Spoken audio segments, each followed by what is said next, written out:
let you know I'm the one that ease your pain. I know.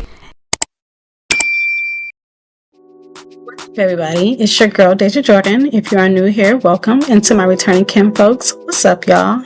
As you can tell by the title, we are getting into another quick weave tutorial specifically for my thin edge friendly girlies because we protect what we love over here. Now listen, before we get into it, I just want to say I saw the comments on my last tutorial with y'all laughing about me telling y'all not to lean into your screens to see these edges. So today I'm leaning in, but don't squint your eyes. Before we get into this install, I'm going in with my Baskin Scalp Stimulator Hair Oil. I wanted to give y'all a quick update because, listen, we're seeing progress, okay? The Peach Fuzz is definitely coming in. She is doing her thing.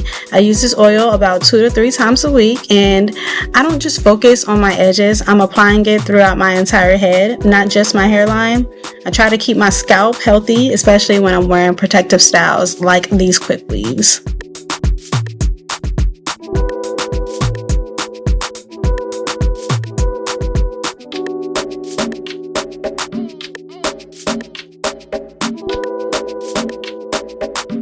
Now that I'm done applying the Baskin Scalp Stimulator to my hairline and edges, I'm going in with a rat tail comb to section out my leave out. I personally love using a rat tail comb when I'm parting because I like my parts to be clean and precise.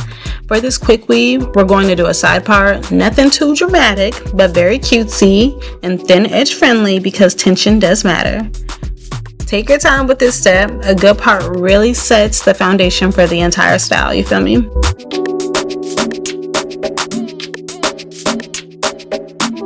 For the braiding pattern, we're keeping it super simple. I'm just braiding my hair straight back, straight down, kind of like in that type of direction, making sure the braids lay as flat as possible. This helps the quick weave to sit smoothly and keeps everything looking natural and seamless. No tight braiding over here. So the overall goal is to have flat braids, not so much tight, especially if you're working with thinning edges. But once all of the braids are done, we'll move on to securing them down and preparing for the install. Now that we're getting into the cap placement and braid protection, I'm using the Melt Away HD wig cap in the shade black. This is a premium quality cap, and honestly, I really love it. It's super protective, but it is also slightly see-through, which I appreciate because I can still see where my hair is, where the product is sitting, and exactly where my part is. Okay, so the protectant I'm using is called Gold Bond. It's a protective shield, and y'all, it's black and it works wonders. It doesn't make my scalp itch and it'll pull in no type of hair out. I love that. So yeah, make sure you guys are using this when you are laying down your quick weaves. No ifs, ands, or buts about it. No questions, okay? And don't be afraid to get that back mirror if you need to, okay?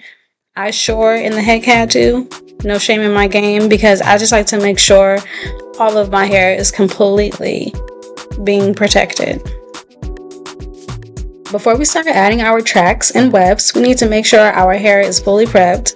That means blow drying our hair so that the protective shield is completely dry and secure on our scalp.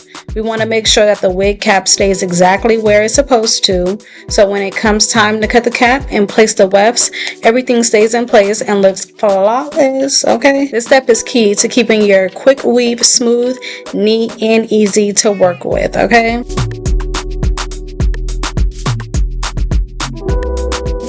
Now for this look, we are using the Pink Lemon 100% Unprocessed Virgin Hair, yes, straight from the beauty supply store, okay?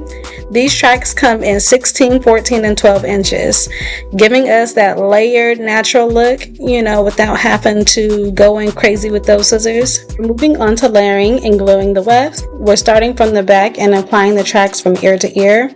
I'm using the hair bonding glue, and don't worry, I'll list all the products I'm using in the description box down below so you can get exactly what I'm using. Now that our back and mid sections are in place, we are starting to frame the face. This means bringing some of the tracks closer to the part and the leave out so we can create that deep side part that we're going for. As you can see, everything looks seamless Each track is layered perfectly on top of the other, so when the wind blows, nothing is visible, like no tracks are showing. A quick tip though, tracks should not be stacked directly on top of each other. Leave just a small space, less than a pinky's width, between each track. This does ensure your weave looks thick, full, and natural without sacrificing that density or looking like you have too much hair on your head, okay? Alright, now we're getting to the front hairline and focusing on the blending and leave out. As you can see, the tracks blend seamlessly with the natural hair. You can't even tell where the weave starts. There's no visible track gaps, nothing out of place.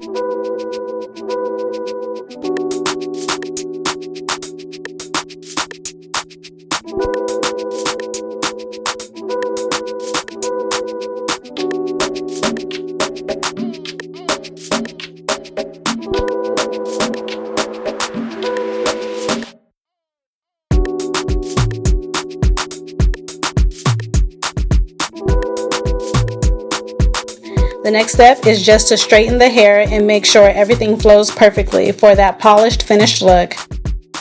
And girl, I tried to cut myself some bangs. Total failure. I will not be doing any more cuts on my own hair. I definitely need someone who can help bring the hairstyle I envision to life, okay? Cutting solo is not my thing, okay? But hey, I tried. Anyway, this is the look. I hope you guys enjoyed watching this video as much as I enjoyed filming it for you. Of course, leave your questions, comments, and concerns down in the comment section. Don't forget to hit that subscribe button and that little bell on the side so that you don't miss a video. But until then, may peace and love be multiplied, and I'll see you guys again. Peace. Like that, you know, I'm the one that ease your pain. I know.